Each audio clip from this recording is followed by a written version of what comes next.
Working on a ranch growing up as a kid and having a family that was agricultural, like there's always work to be done, right? Oh, yeah. And it's hard work. And it's not like, hey, it just goes away, you do it once, right? You learn how to work hard and you learn how to do the job the right way. This is the Insurance Technology Podcast, where we bring interesting people from across the insurance ecosystem to discuss and debate technology's impact on the industry. Join us each episode for insights and best practices from industry stewards and tomorrow's innovators. Now, here's your host, Reid Holsworth. Welcome to the Insurance Technology Podcast. I'm your host, Reid Holsworth. In this episode, I'm going to be interviewing Taylor Rhodes. This is a really good one. And look, I'm not just kissing this guy's ass because technically he's my boss. You will see he is a true leader through and through. You'll understand after listening to this episode or the next episode why Applied is crushing it. Now, we didn't prep for this, any of this. There's a lot of back and forth because him and I have been working together for quite some time. I'll also point out that he's the first that really didn't grow up in the industry. Now, I've been wanting to interview Taylor for a while now. Now the timing's right. Everything that's come together over the last few years. In this episode, we're going to get into Taylor's background, him as a leader, his time in the Marines. You really get to know him as a person. Stay tuned. You're going to really love it. Joining me today live in the downtown Fulton market is Taylor Rhodes, CEO of Applied.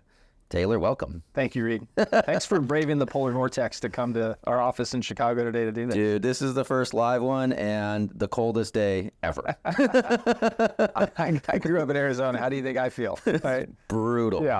Like I was telling you, I actually did it, though. I walked from Union Station to here. I know. I'm like, I'm going to do it. I'm going to see it. And it's funny. I started doing it, started walking, and I was literally freezing. My hands went numb, feet went numb. So does that decision make you stupid or hard?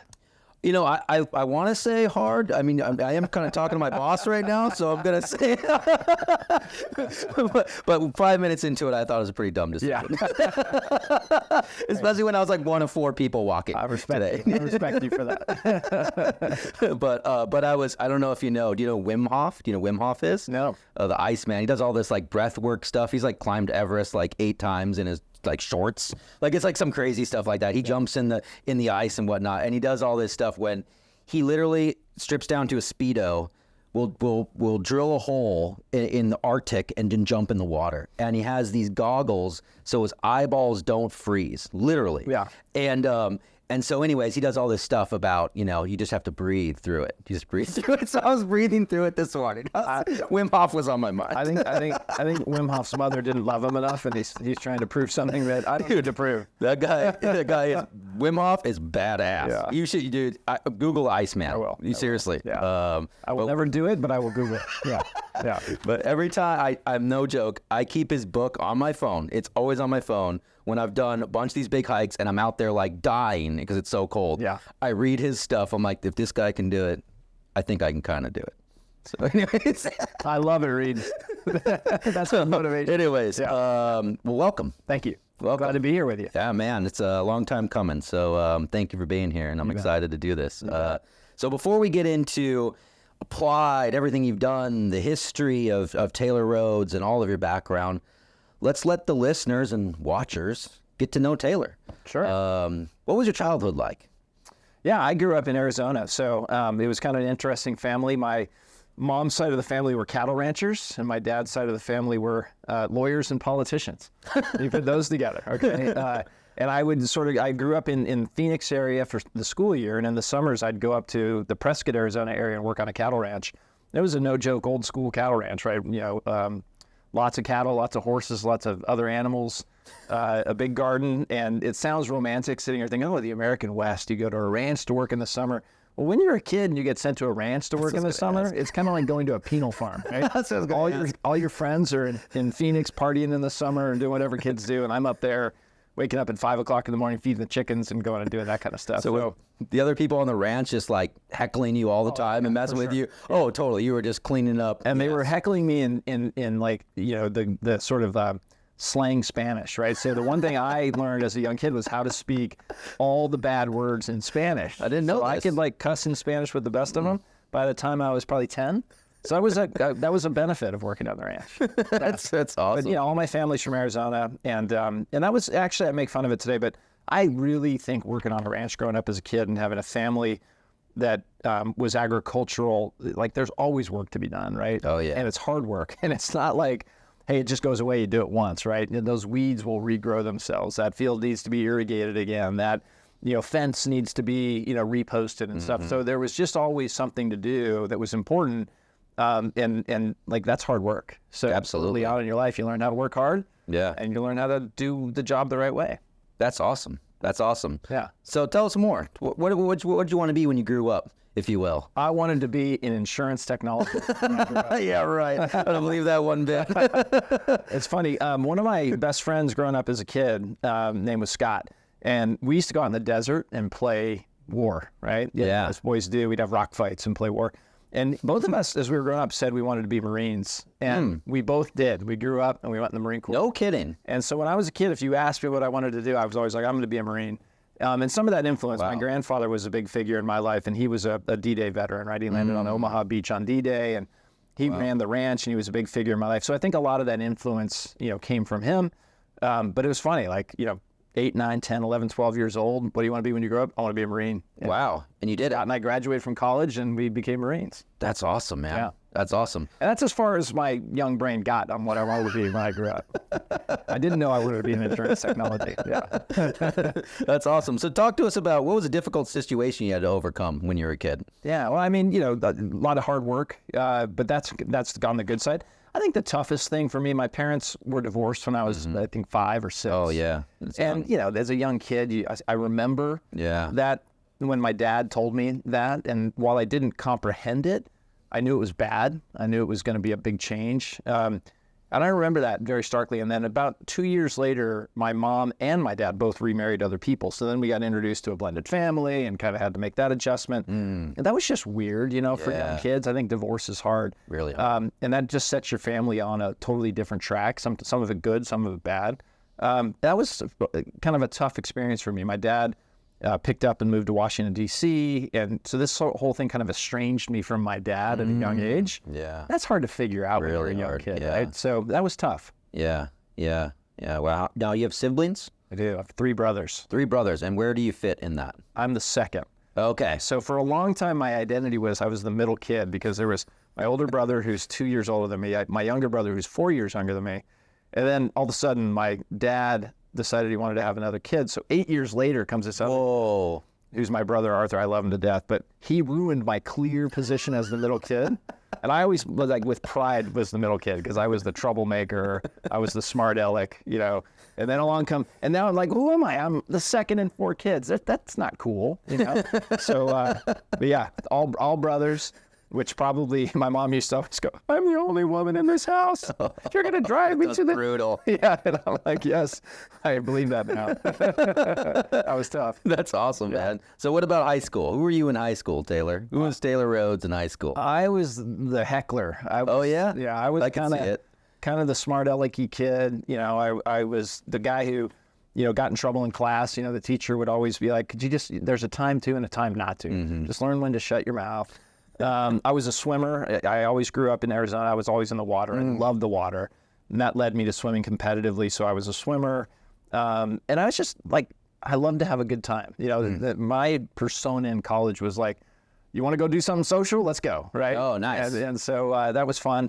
And I hung out with the people who have the same mindset, which, probably led to some bad decisions and things I shouldn't have been doing in high school. But that was me. I was trying to have fun.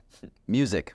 What was music? Oh, man. So I remember so clearly when Guns N' Roses' Appetite for Destruction. Oh, I love that album. That was my I don't care favorite what it says. album. I love that album. I could sing every song on that album. I wore that thing out, right? On the tape? On the tape. I wore it out. Wore out that tape. Yeah, so that was, I remember that album came out. I also liked Social Distortion a lot. They were like my favorite band. Yeah. And I wore them out too. But then when Appetite for Destruction came out, that was like, That was it. So good. Yeah. So good. Yeah. Love it. I don't care what anybody says. Axl Rose. I know. A little bit of a controversial character, you know? Yeah. But hey, you know, the formative years, if you ask me who I listened to all the time, it was Guns N' Roses. That's awesome, man. What was your car in high school? What'd you drive? I had an old beat-up Suburban. Oh, yeah? It had passed through the brothers, right? So it was kind of, it had passed through Mom for a long time, and then it passed through my brother, and then it was mine. So by the time I got it, it was pretty well beaten up, but it was fun, man. In high school, and just, you know, being able to take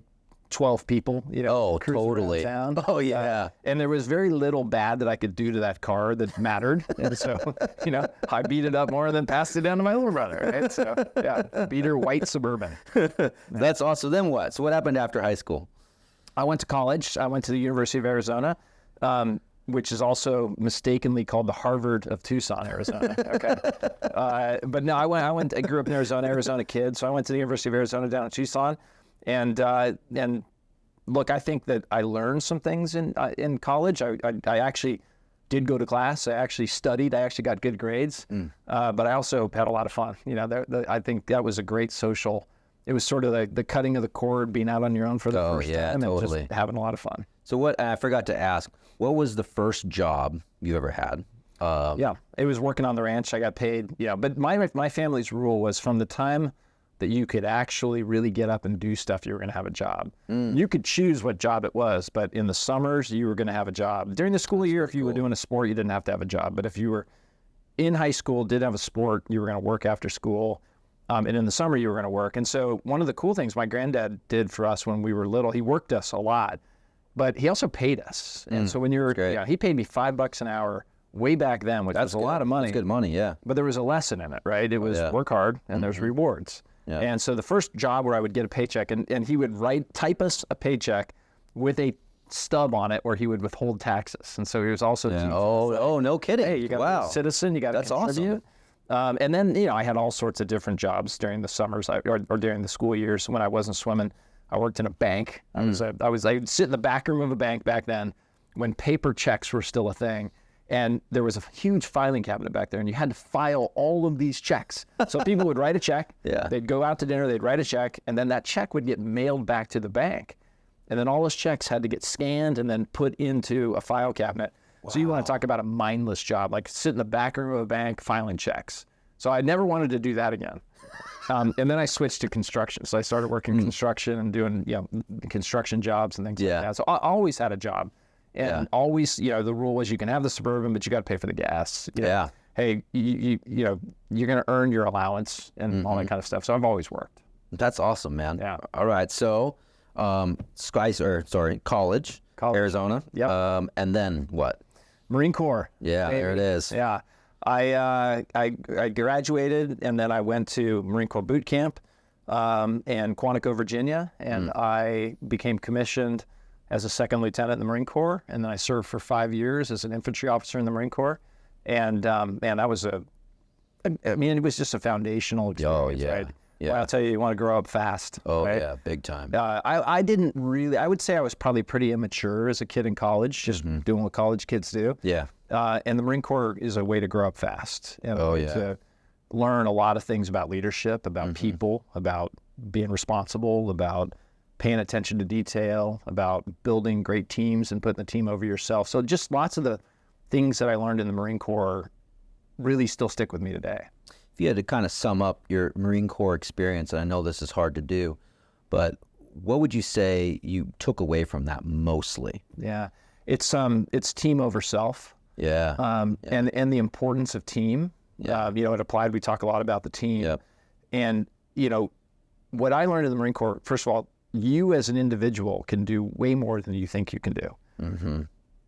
And you can be challenged and pushed into doing things that if you and I were just sitting here, it's like you reading that Snowman or Iceman or whatever. A lot of people put a mental lid on what they think they're capable of. Well, the Marine Corps purposely teaches you to take that lid off and to show you what you can accomplish both physically and mentally. And so that was one thing, is we can all rise up and do way more than we think we can, hard things. And then the second is you can do way, way more if you've got a great team around you. 100%. That's all in on the mission together, that all shares the same values, that's all kind of going in the same direction. So those were probably the two most powerful things. the other thing was building that team doesn't come easily. Oh, You got to work hard to build a great team. And if you're the leader of that team, it's hard. Like, you can't just snap your fingers. Even a lot of people think in the military, well, it's a hierarchical system. You're an officer. They got to do what you say. No. That's kind of like, there's a difference between following the letter of the law and the spirit of the law. And to really get people's buy-in, you have to earn their followership. And that's what I learned. In my first couple of years in the Marines, honestly, I was a terrible lieutenant. I was immature. I thought they just had to do what I said because I said it. That didn't work out so good. So it takes you a little time to realize, like, man, these people aren't going to truly follow you just because they have to. If you want them to really rise up, if you want them to really give you their best, if you really want them to, like, become something better than they were when they got in your unit, you have to earn that followership. They have to believe you care about them. They have to believe that you are there to help them achieve what they want to achieve. You got to be competent and good because they don't want to follow an idiot. So you've got to work hard at your craft and become a better leader and a better Marine. And it takes a lot of work and intentionality to get people to follow you. And that was my first couple of years. I thought, well, they got to do what I say. That wasn't working out. And so then I had a couple of hard lessons and really had a couple of good mentors who taught me, hey man, here's how you become a leader. Here's how you earn followership. And the number one thing I took away from the Marines is, everything's a people business, right? Yeah, totally. Recognize that a team or a unit or a company is just a bunch of human beings, and they all want to accomplish something. You got to discover what that is and then help them accomplish that. If you care for them and you challenge them and you push them and you help them rise up, then they'll follow you, and they'll follow you enthusiastically and voluntarily. That's so true. It's how you build a real team, build culture. You bet. Build warriors out of soldiers. That's it. Right? I mean, build a real team. Yeah. It's all people business. Everyone's laughs at me. They're like, Marine Corps is a people business? Of course it is. Yeah. Everything's a people business. Yeah, totally. Every business is people business. That's awesome, man. Yeah. So what was your first real job, Taylor? Oh, you mean the Marines wasn't a real job? Well, outside. I mean, Reid. You know what I mean? My first you know real what I job. mean? You know what I mean? I got out of the Marine Corps and went to business school and got an MBA. Yeah. And I went to business school at the University of Chapel Hill, go Heels, and I accidentally found my way into tech. And what I mean by that was, in the Marines as an infantry guy in the 90s, I didn't even have the internet, okay? I didn't play with email until I was just getting out of the Marines. And so when I went to business school at UNC, it sits on the corner of the Research Triangle Park, right, in Raleigh-Durham, Chapel Hill, North Carolina. And there were companies back then in the early internet days built around kind of the Red Hat ecosystem. Red Hat was kind of a new thing back then. And I started just doing little externships with some of these companies that were building applications for the internet. And I caught the tech bug and just thought, this is going to be fascinating. It's going to be, a whole different direction the business is going to go in. I wrote some really bad code early in my life. You don't want me coding. And I realized fast that I was more a fit for the business side of technology. But that kind of stuck with me. So right after business school, I went to work for a giant tech company at the time called EDS, or Electronic Data Systems. It was Ross Perot's company. Hold on real quick. It's a fact that a lot of Marines become CEOs and leaders of organizations, right? I mean, and a lot of Marines are recruited for that as leaders of organizations. Yeah. Right? Yeah. You fell into that, obviously. Well, I think that there's a track record of Marines doing well in business because you bring a lot of the transferable skills. Yeah. Hey, are you a servant leader? Do you build good teams? Are you able to be disciplined and focused on, things that matter, doing a great job, accomplishing the mission, being able to organize people around a mission and get the job done well. So I think a lot of those skills that you learn in the Marine Corps as an officer, and by the way, the Marine Corps is very entrepreneurial. A lot of people think it's, it's the military, but Marine Corps is the smallest branch. It's under-resourced all the time. It gets handed very hard missions. You never have enough of the right stuff or the right people to do them. And the situation always changes on you. So you have to learn how to, they call it adapt and overcome, right? Improvise, adapt, overcome. So a lot of the skills that you learn in the Marine Corps as an officer actually make you entrepreneurial and adaptable and flexible in the workplace, which I think helps you as well. Totally. So back to EDS. Sorry. Went to EDS, started out in their corporate development group and doing M&A and divestiture stuff. Oh, wow. And after a couple of years of that, I was like, okay, that's cool. I learned a lot, but I want to get out into the guts of how technology works. So I left that group and went into our travel and transportation vertical. We were a large provider of airline applications. And so whether that was reservation systems or flight operating system or what have you, So going out and serving large entities like American Airlines, like U.S. Airways, et cetera, that's high pressure, right? When the software or the infrastructure supporting it doesn't work for a major national global airline, you hear about it pretty fast. Oh, yeah, absolutely. And it impacts the world. And so learning how to stand and deliver in the context of a private company in a mission-critical industry with complex technology was a great experience. It was super awesome to work with those type of people. And I learned more than I can probably explain in this podcast from that, 5 or 6 years at EDS. And it was a huge, just steep learning curve. And I kept getting, whether lucky or good, advanced probably well beyond my capabilities at the time. I had bosses who were willing to take a bet on me, and they'd show up and say, hey, you know what, you're not ready for this next thing, but we need somebody. We know you and we like you. And you've shown that you're willing to dive in and take risk. So let's go do this next one. And I always look back on those times. At first, it's a big gulp. You're like, oh, man, I have no idea how to do that. Why would I go do that?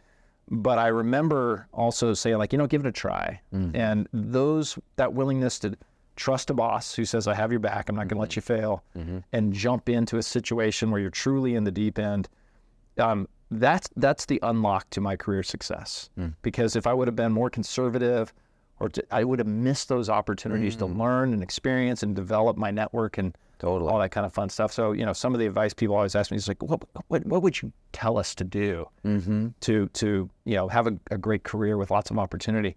I'm like, man, be willing to take the risk, right? If you're working with people you trust and they're willing to throw you in because they see something in you, take the risk, right? Totally. You'll get beat up, you'll fail, you'll screw up, but you'll learn way more to the positive than the downside risk. So be willing to take the risk. Adapt and overcome, man. That's it. Learn. Get punched in the nose a whole bunch of times, and then, like, you and I always talk about, like, you could make mistakes, but like, make original mistakes. Don't keep making the same one. Right, totally. Learn from them and move on. But God knows I've made a lot of mistakes. Taylor knows I made a lot of mistakes. I haven't seen any. I don't know. All right, so then what, Taylor? Where did you go from there? So I got tired of working at a big company. We have, 250,000 employees or something like that at the time. Crazy. And even though you're doing really good work in a big company and you'll learn a ton, personally for me, I got frustrated with not really being able to see the full impact of what I was working so hard to do on such a big organization. So this little company at the time, early in cloud computing, called Rackspace, down in San Antonio. I've heard of that company before. Yeah. I got introduced to the CEO at the time, one of the founders, and got hired. And he was looking for somebody who came from a large enterprise technology background. Yep. Because Rackspace was early in cloud computing and hosting and running data centers and providing compute storage and networking, just as the internet was really taking off. And things were breaking, right? They were growing super fast, but things were breaking. And they wanted somebody who had a bit more experience serving larger, more complex customers to come in and help set the foundation under the business and figure out systems and processes and how we hire better, how do we scale our talent as we're growing the business faster. So I can tell you that experience going from a giant company to a relatively small company was also super jarring. Yeah. There were like times when I was like, man, I made the biggest mistake of my life. These guys don't even have a copier that works or a printer or something like that. But it was gold, and it was such a great experience. We were a really special company. We were early into, kind of virtualization and then cloud. We grew from nothing to billions of dollars in revenue fairly quickly. Yep. We were competing head on with AWS, Amazon Web Services, in the early days. If you go back in time and you Google search cloud computing from 2008 to probably 2012, there was really only Rackspace and AWS in the mix. Microsoft hadn't figured it out yet. Google hadn't gotten in. And when you compete with a formidable opponent, it also sharpens you, right? It makes you better at your game. Yeah. It makes you realize, oh no, that was a mistake. We should not do that again. Let's go this way and try to differentiate ourselves. So I had the gift of doing lots of different jobs within Rackspace as we grew from a relatively small company to a bigger company, and ultimately became the CEO of that company and led it through a period of time when we were having to figure out, how do you compete with the giants, right? Yeah. Not only AWS, but then Microsoft, Satya Nadella took over. They got really focused and clear on their cloud strategy. Yep. Google came in and said, hey, Google Cloud's going to be an important business. So you can imagine being the CEO of a relatively small company, billions of dollars in revenue, looking out and going, oh, okay, wait, all I have to do is I got to figure out how to outcompete Amazon, Microsoft, and Google. no problem, right? Yeah, right. It was tough, but it was awesome. Great company culture too. We learned so much there about how you build a culture that really engages people, gets them on the mission of over-serving the customers in a way nobody else is willing to do. Yeah. Feeling like they believe in the mission and are excited and proud to be there. You know, we were all often cited as a real culture carrier company. One of the cool experiences I had there, which was a real learning as well, is we recruited Fred Reichheld, who was the sort of founder of the Net Promoter or the NPS system, to come be on our board. So I got to work with Fred for, you know, years. And here's the father of the NPS system. That's awesome. Who was using Rackspace as kind of a way to learn about how to do this in a technology context. Yeah. And I learned so much about how to build client-centric cultures, how to really think about what engages your clients and makes them into promoters. And that was an awesome experience as well. Wow, I bet. I bet. Yeah, I bet that was just a rocket ship to him. You guys even like bought a mall, didn't you? Yeah.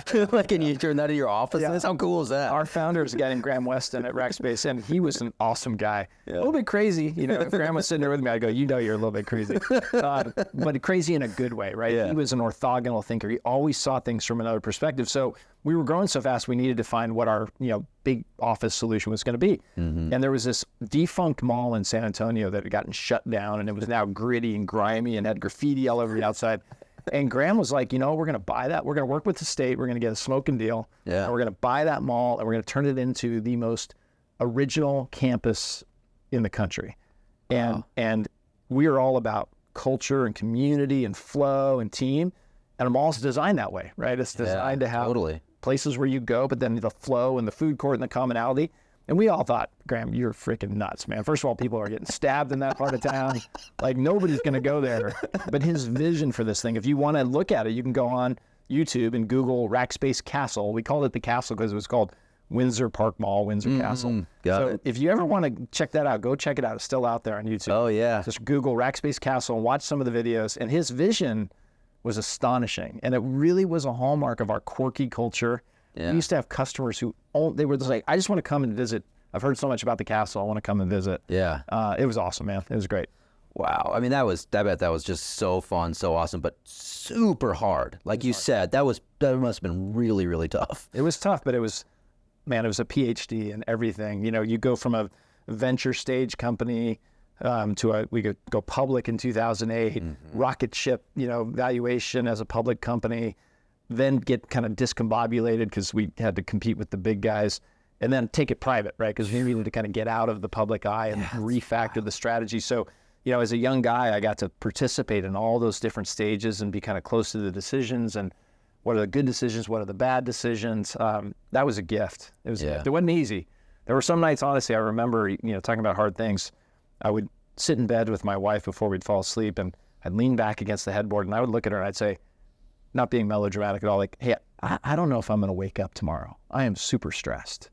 And I feel like I'm just in over my head. Yeah. And wow. And those are just, formative times in your life. Mm-hmm.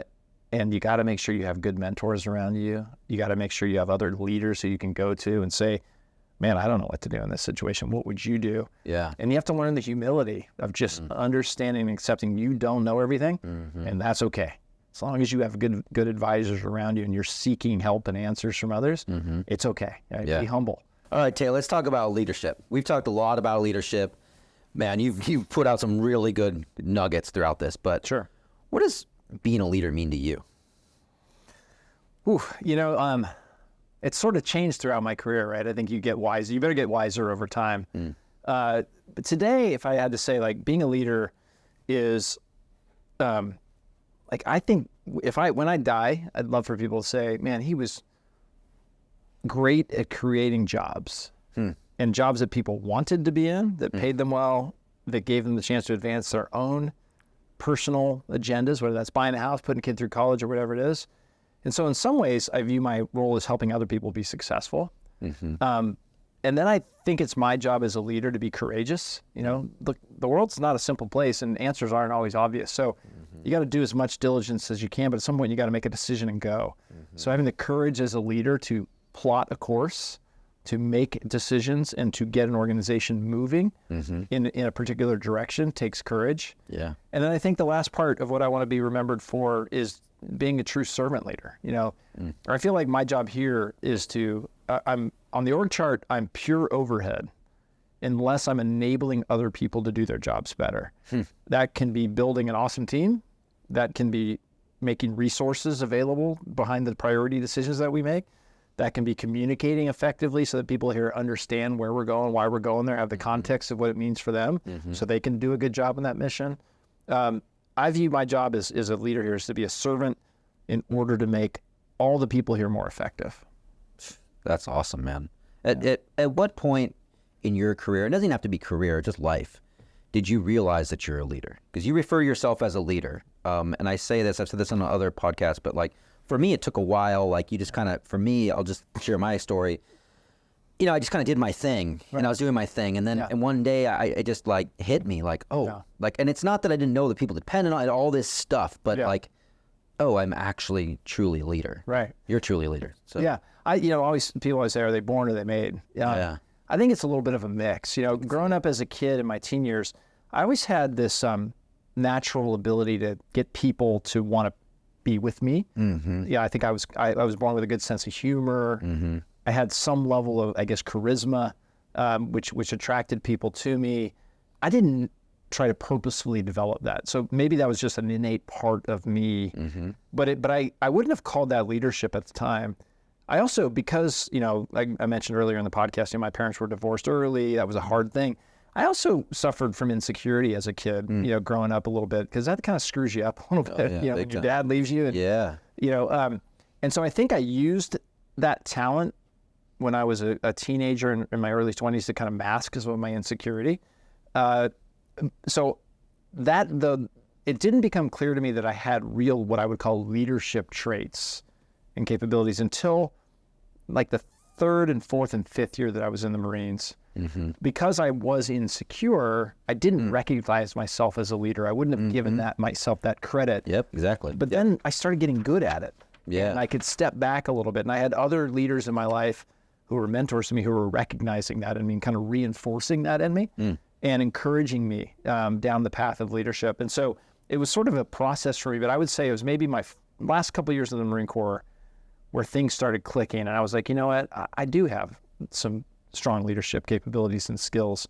And then that started to build my self-confidence around leadership. And as I went to business school, I really started sprouting my wings. I was with a whole bunch of other smart people. They had been working in private sector jobs and hadn't had the military experience. I was a bit more mature than they were. I'd been out there and had to do some things they hadn't do, been put in some leadership situations they hadn't been in yet. And that gave me a chance to sort of share some of my early wisdom and my leadership traits there. And that was kind of the next click in. I was like, oh, you know what? Hey, I'm learning some stuff. I can actually lead and manage people. And that started to build the confidence around leadership. So that's how it evolved for me. So are you born with it, or do you learn it over time? I'd say yes. You're right. Both. Totally. Right? I could see it. Yeah. But leadership, I always tell people, leadership's a profession. And so, I always get young people. That makes me sound like a grandpa. I always get young people who want to get career advice, and they're like, hey, what should I think about if I want to become a leader? Yeah. And the first thing I always tell them is, first of all, you got to why do you want to be a leader?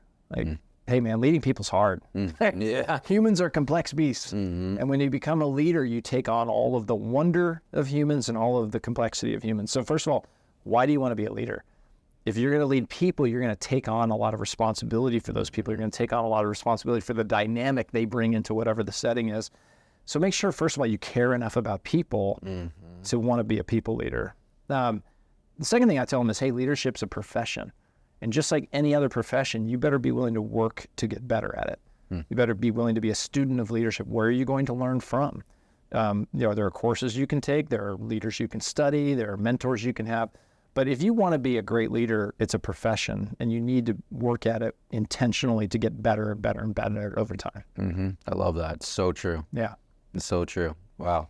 Well, you've given so much great leadership advice. I've said it a few times now in this podcast. It's really awesome. You're truly a leader. You wear it on your sleeve. You should get a tattoo. It says leader. I got a shirt. Yeah, I'll get you a shirt.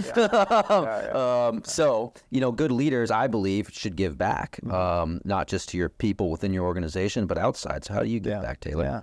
Like I agree with you 100% on that. Too much is given, much is expected. And especially in this crazy world, I feel like we have an obligation as leaders to give back. One way we give back, and it's just one way, is, my wife Stacy and I are really focused on intervening in the lives of vulnerable children. And so that's meant different things to us throughout the years, and we've been involved in multiple causes, but we're deeply involved in an organization called World Vision, which is a non-governmental organization that focuses on eradicating poverty in kind of the most vulnerable parts of the world. And that allows us to kind of come alongside. This is an excellent organization that is really, really well respected for the impacts they make on the ground. That allows us to kind of pour in resources and time and care into somebody who's out there making a difference at scale in the world for like the most vulnerable people. This world does really, really nasty things to children and to women, and we are able to join up in the mission of making lives better for women and children around the world. So that's one way we give back. Another way is just kind of like have the good neighbor mentality, right? This is not a State Farm commercial, but being a good neighbor means being kind, being caring, being willing to actually spot when people need help, whether that's just a listening ear or something else. And just be a good citizen, be a good neighbor. The world doesn't have enough good neighbors. All this crud out there on social media and the cable news channels pits us against each other. And I always said, hey, when I retire, maybe I'm going to start something called Meet Me in the Middle, where we actually start being civil to each other again, being caring about each other, being collegial toward each other. So, the other way my wife Stacy and I just try to make a difference in our little world is be a good neighbor, be a good person, be willing to actually care for others and do something about it. I guess for the listeners out there, start there. Start there. Right. Yeah. Honestly, turn your social media off and turn your cable news off. Stop looking at everybody around you as your opponent and actually get out there and talk to people who aren't like you and be a good neighbor. I actually don't know this. Are you on Facebook, Instagram, any of that stuff? No. I'm not. I don't know. Yeah. No. Yeah. Were you ever? No. No? I honestly, growing up in technology and honestly at Rackspace, we hosted all those social media channels in the early days. But I've always felt like I'm on LinkedIn because LinkedIn is totally. Yeah. Workplace. Yeah. But I've always felt like that's a second or third job. And So true. it's such garbage, honestly. And I've seen what it's done to my kids. We tried to be the good parents who our kids couldn't have iPhones till they turned 15.